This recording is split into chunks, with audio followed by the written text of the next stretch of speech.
On this Monday night, relief and reunions in northern Gaza. Finally allowed to go home, the devastation hundreds of thousands of Palestinians are facing. Haunting memories of the horrors of Auschwitz. Every day became worse than the day before. 80 years later, the warning from survivors about history repeating itself. America's hefty tariffs on Canadian goods could start this weekend. The last-minute talks to thwart them or figure out a plan B. Plus, DeepSeek and Destroy, the Chinese AI company upending the markets.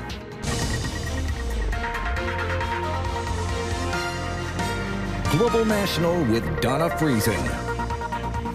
They have begun the long trek home. Tens of thousands of Palestinians on foot, carrying what they can, finally allowed by Israel to return to what is left of their homes in Gaza. It is a wasteland, especially the north. The Israeli military, it's estimated, destroyed or damaged more than 80,000 buildings there. But for these people, Gaza, this strip of land between Israel and the Mediterranean Sea, is still home. Good evening, and thanks for joining us. In this first phase of a fragile ceasefire, the Israeli military is allowing Palestinian civilians displaced by 15 months of war to return. The other part of the deal is the return of Israeli hostages held in Gaza. Today, Israel said 8 of the remaining 26 hostages due to be released in this first phase are dead.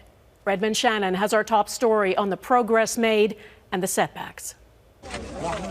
The return north began at the stroke of 7 a.m. Thousands, hundreds of thousands, heading home after a year or more. Many had feared this mass displacement would be permanent, like Palestinians have encountered in decades past. Some had been lining up for days before the reopening. These reunited twins could barely contain their joy. This man welcoming his parents and brother back to the north after more than a year. This is the best thing in the world, he says. Around 1 million fled south during the war, but many stayed behind too. Israeli troops watched from a distance. Those in cars faced security checkpoints run by Egyptian contractors, all very specific details of the delicate ceasefire deal. This reopening was delayed from Saturday after a dispute over the timing of the release of Israeli hostage Arbel Yehoud. She is now scheduled to be freed with soldier Agam Berger and another person on Thursday. But other hopeful families have had their worst fears confirmed. Of all of the 33 hostages due to be released in this first stage, 25 of our hostages are alive and 8 have been killed by Hamas. Palestinians and neighbouring nations have angrily rejected US President Donald Trump's suggestion Sunday that the ruins of Gaza should be, quote, cleaned out, and its residents housed in countries like Egypt and Jordan. On Monday, Israel's far-right finance minister Bezalel Smotrich praised Trump's plan and says he is working to make it policy. Smotrich advocates for Israelis to settle in Gaza. Israeli Prime Minister Benjamin Netanyahu is reportedly planning a trip to Washington next week. He would potentially be the first foreign leader to visit the White House since Trump's inauguration. Donna?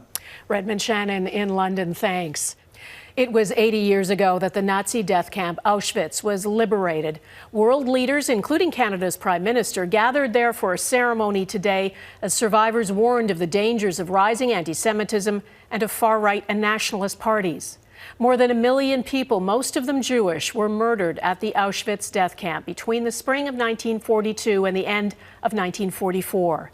80 years later, there are so few survivors left that soon the duty to remember will fall on those who did not witness the horrors firsthand, but have listened to the stories. Mackenzie Gray reports from Poland. The Jewish mourner's prayer to remember the over 1 million people murdered at the Auschwitz-Birkenau extermination camp. Kings and queens, presidents and prime ministers commemorating the 80th anniversary of its liberation. But they all took a back seat to the survivors. I thought that we all have to die, that it was normal if you're a Jewish child you have to die.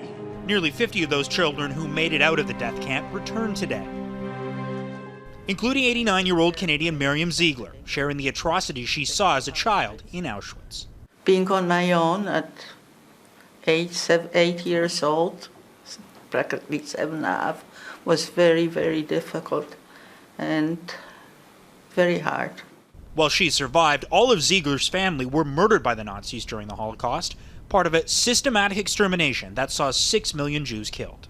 Ziegler was in one of the first and most enduring photos to emerge from Auschwitz, taken soon after she was liberated by the Red Army. She's second from the left, showing the prison number the Nazis tattooed on her arm. It's a time in the world where we need to be reminded of what never again means more than ever before. That's right. The Prime Minister meeting with both Ziegler and Howard Chandler, the two Canadian survivors attending Monday's ceremony. Every day became worse than the day before.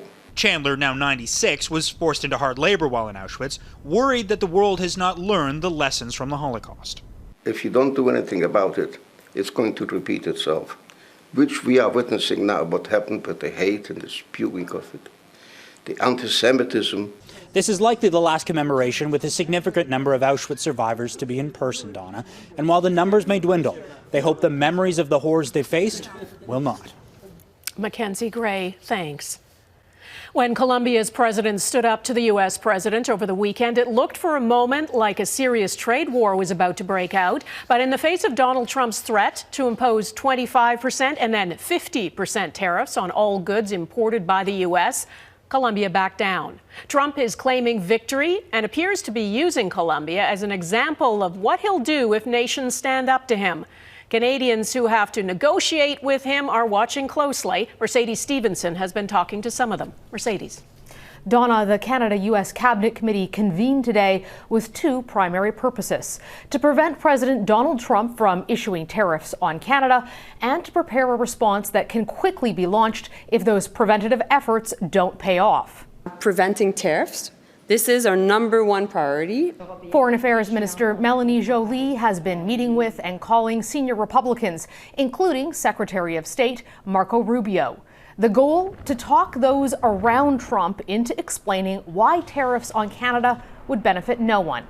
But Joly acknowledged dealing with the Trump White House is challenging. This administration in the U.S. is very unpredictable. Something that Colombia's president found out the hard way over the weekend. President Trump is using tariffs as a way to put pressure on countries. That's what he's doing, and that will continue. Joly says she still believes there could be a diplomatic solution, but wouldn't comment on whether reopening the Canada-U.S.-Mexico trade agreement early for renegotiation, something Donald Trump has speculated about, could be on the table.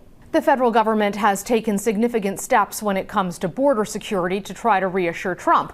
But one major irritant remains: defense spending. The Canadian government has not promised to spend more or faster. And right now, we're not on track to hit 2% for about 6 or 7 years from now.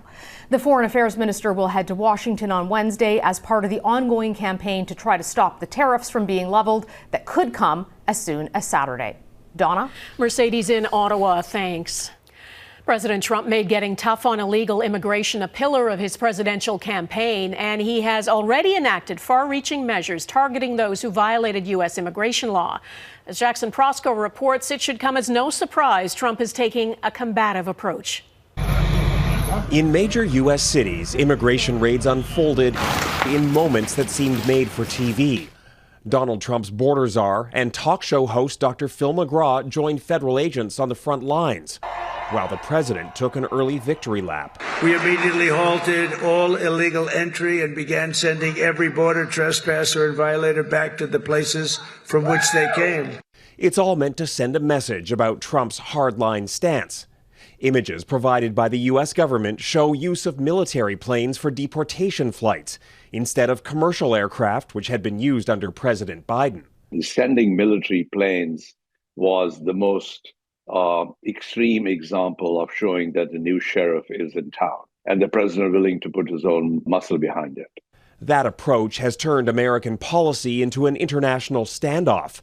Sunday, Colombia's president refused to allow U.S. military deportation flights to land. Trump responded by threatening sweeping tariffs of up to 50%. The Latin American nation eventually caved and offered to send its own planes to pick up the deportees. It's too early to say if this is going to be just an instrument of negotiation or if we're going to see really mass deportations. The administration is only expected to become more aggressive as it tries to meet Trump's demands for mass deportations, though officials deny the existence of deportation quotas. You're going to see the numbers steadily increase, the number of arrests nationwide, as we open up the aperture. Right now it's concentrating public safety threats, national security threats. As the crackdown widens, the worry is about exactly who will be swept up next. Those who arrived illegally but have committed no crime fear they may have no choice but to leave voluntarily, which may be the intended message of Trump's high-profile raids. Jackson Proskow, Global News, Washington. President Trump is expected to sign a series of executive orders today reshaping that country's military. He intends to remove diversity, equity, and inclusion initiatives from the Defense Department. Removing DEI programs from within the federal government was one of Trump's key campaign promises. He's expected to ban transgender service members from serving in the U.S. military, and he plans to reinstate military personnel who were discharged for refusing to be vaccinated against COVID-19. The Royal Canadian Navy has identified the sailor who died after his small boat capsized on Friday off Halifax. Petty Officer Second Class Gregory Applin served 19 years with the Navy. He was with another sailor who survived when the boat overturned. Heidi Petracek reports on what happened and the questions that remain. The grey Halifax day matched the mood as the Royal Canadian Navy provided more information on the death of a 38-year-old sailor. HMCS Montreal was conducting sea trials in preparation for future missions. Around 10 p.m. Friday night, two sailors were traveling in a rigid hull inflatable boat, much like this one, after sonar testing. Something went wrong. The boat capsized. The Navy won't say yet just how that could have happened. The sailors ended up in the frigid water and needed help. The radio was not available to the boat's coxswain, so the boat coxswain used his cell phone to call 911. The 911 call triggered an immediate response by the Joint Rescue Coordination Center. Rescuers pulled them out and rushed them to hospital, but one of them died, identified by the Navy as a crew member of HMCS Montreal, Petty Officer Second Class Gregory Applin, a weapons engineering technician and 19-year veteran of the Navy. We are all of us profoundly saddened by the loss of Gregory. We are doing our utmost to support the ship. We are doing our utmost to support the family and loved ones through this extremely difficult time. Officials wouldn't say exactly what caused Applin's death. The boat was traveling a short route, about a 10-minute trip in the Bedford Basin, an enclosed body of water at the northwestern end of the Halifax Harbour. The Navy says Applin wasn't at the helm, but another sailor from the Naval Fleet School was steering at the time and has since been released from hospital. The Canadian Forces National Investigation Service is examining what happened. They'll try to determine the cause, and if there's a requirement to change procedures, etc., then that's exactly what the Navy will do. HMCS Montreal was supposed to continue sea trials, but that's now on pause as its crew grapples with the loss of one of their own. Heidi Petracek, Global News, Halifax. New clues in a deadly plane crash. Coming up, what was found in the engines of a South Korean airliner, plus claims of a city capture, deadly fighting in the Democratic Republic of Congo.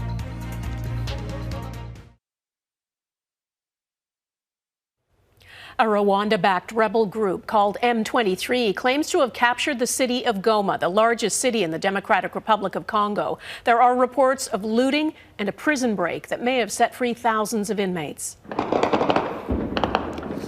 Heavy artillery and gunfire rang out near the airport and city center today. Thousands of residents and Congolese soldiers have fled to neighboring Rwanda. Rwanda denies backing the offensive.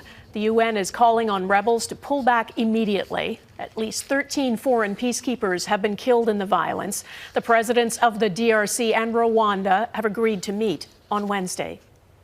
Investigators in South Korea have found evidence of a bird strike on a plane that crashed in December, killing all but 2 of the 181 people on board.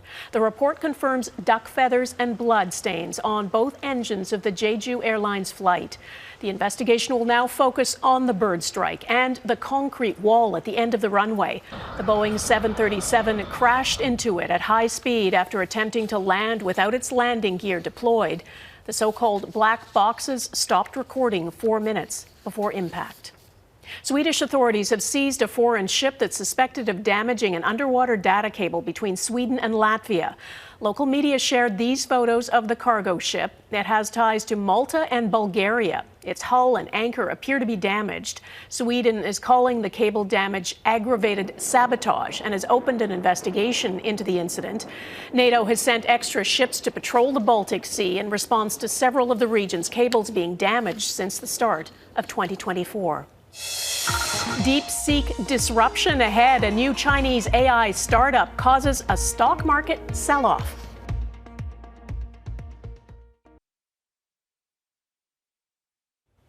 The emergence of a low-cost Chinese artificial intelligence startup has sent shockwaves through the industry and through Wall Street.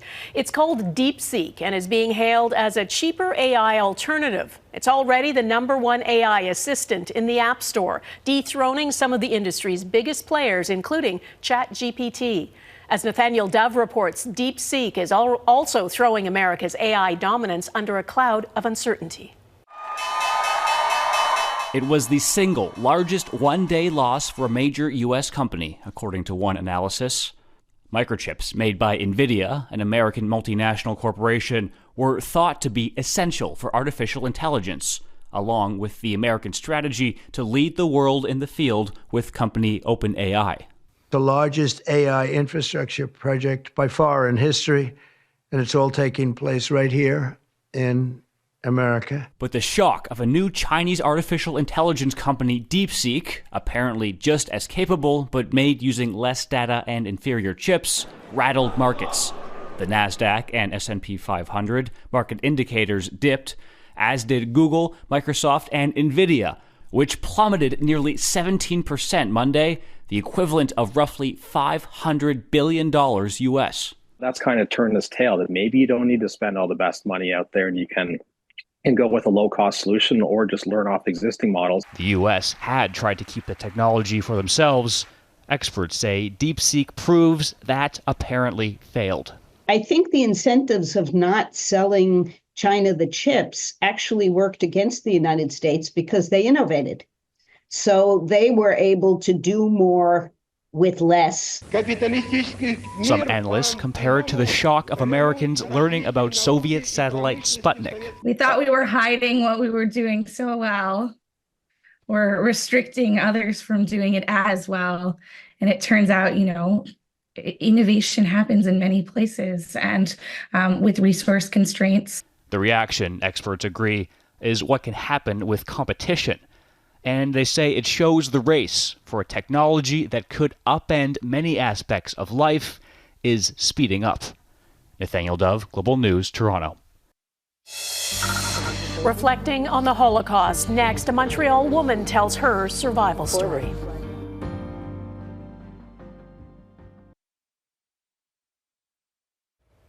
As the world marks the 80th anniversary of the liberation of Auschwitz, the few survivors of the Holocaust who are still alive are reflecting on what they endured and what the world needs to learn from it. Learn and never forget.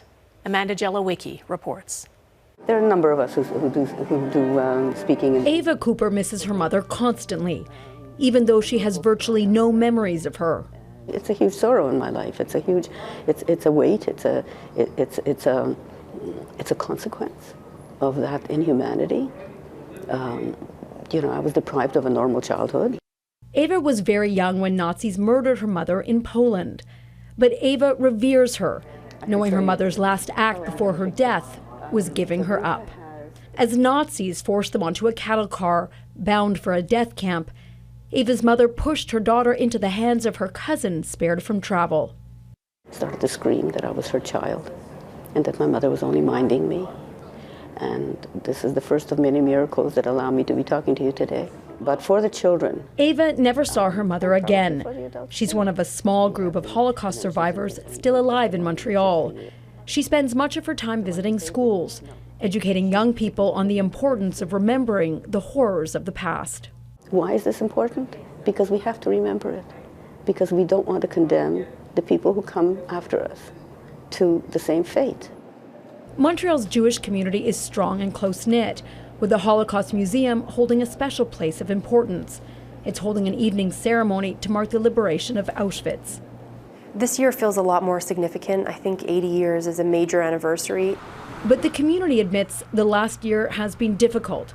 Local institutions, including schools, Jewish centers, and the museum itself, reporting a disturbing surge in targeted attacks. The rise of anti-Semitism has really been traumatizing for the community, specifically for Holocaust survivors. The promise of never again is a broken promise. You know, it's interesting. People like Ava believe the best way of breaking through hatred is through education. We're such a tiny, we're 0.2% of the world population. It's minuscule. That so much hatred is directed at us, and that we have managed somehow to make enormous contributions in every field of human endeavor. The one before this. And although reliving the horrors of the past brings pain, Ava knows it may help save others from the life she lived. Amanda Jelowicki, Global News, Montreal. That is Global National for this Monday. I'm Donna Friesen.